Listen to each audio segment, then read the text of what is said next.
Hi, welcome back to today's story time. So in the last chapter, Addy put on all of Obi's special gear to go outside and he disappeared off because he saw something, we don't know what it is outside, so he's gone, the kind of person that he is, to go and rescue it. So let's see what happens and hopefully he comes back and doesn't suffocate from the spores.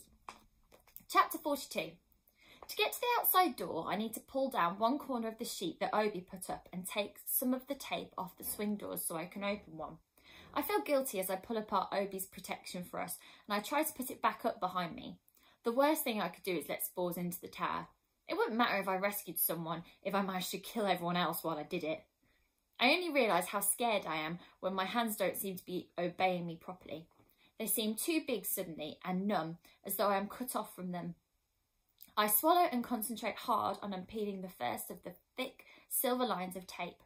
I have to tug it hard to pull it off and it makes a ripping sound as it comes off that pierces through me and then settles in a heavy feeling of sickness in my stomach. I don't know if I'm doing the right thing or not. I'm not Obi. I don't know what I'm doing. I'm just the kid from 17. But I guess there's only one way in which I am like Obi. When I told him about the lights in the tower, he said that we must try to rescue the people, and that is what I'm doing. I'm trying to rescue the person I saw. It's the only thing I can do.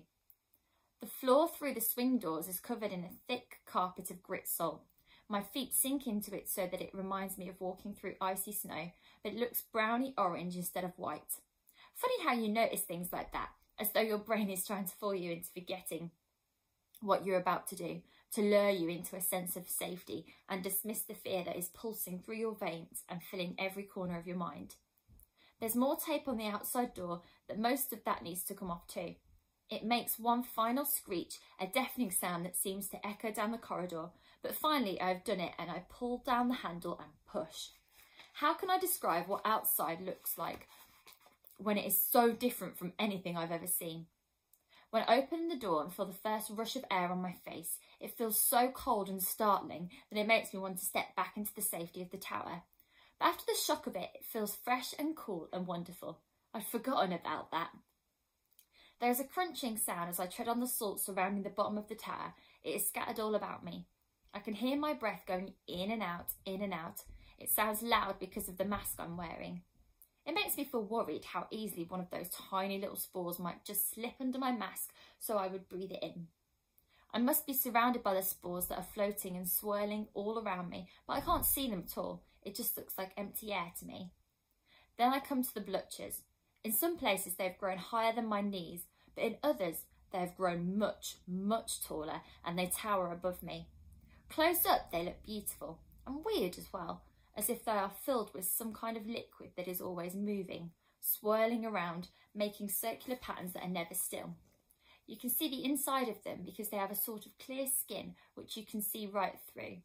The liquid reminds me of when you see a little puddle of petrol on the road and it has swirls of colours in it, or when you blow a bubble and it doesn't pop straight away and there's a tiny moment where it's full of moving colours, pink and green and yellow.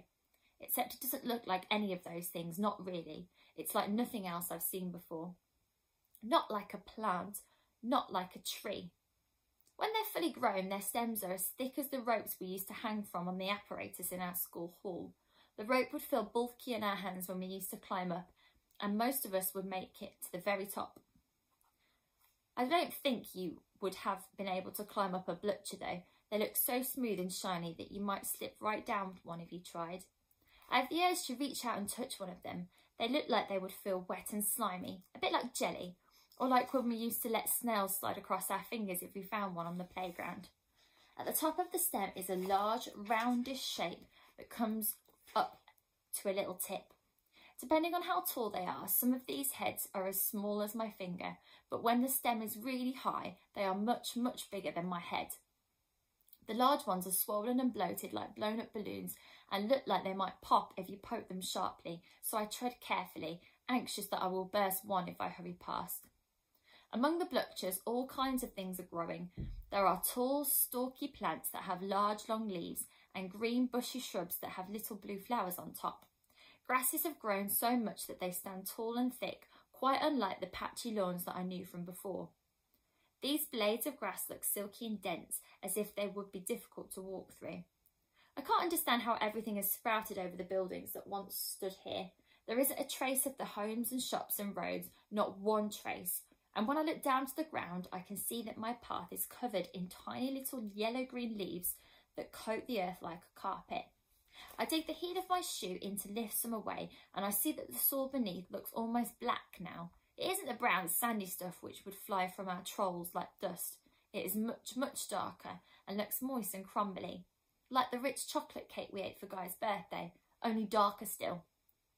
I stand among the bluchers, so shocked by everything I see that I almost forget the reason I'm outside in the first place. The movement in the bushes. The person who's lying there, waiting to be saved, needing to get to the tower. I look around at the trees to try and work out which direction I need to go. It all looks so different from what I could see from the window. I can't figure out which bit of green I saw move at first. It takes me a while, and I have to circle the tower a couple of times before I recognise a craggy branch of a tree which looks a bit like someone's arm bent right over, which was close by to where the person was hiding. I'm not far away from there now, and I think I see another rustle in the undergrowth.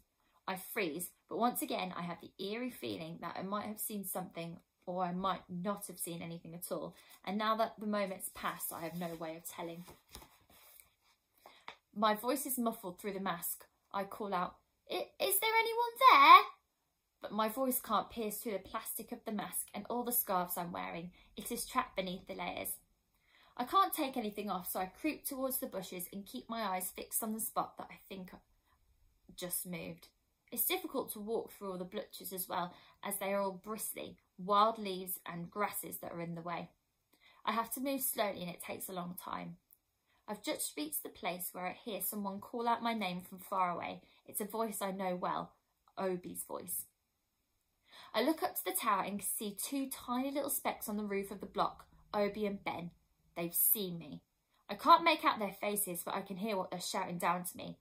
They keep saying the same thing over and over, louder and louder each time. "Get back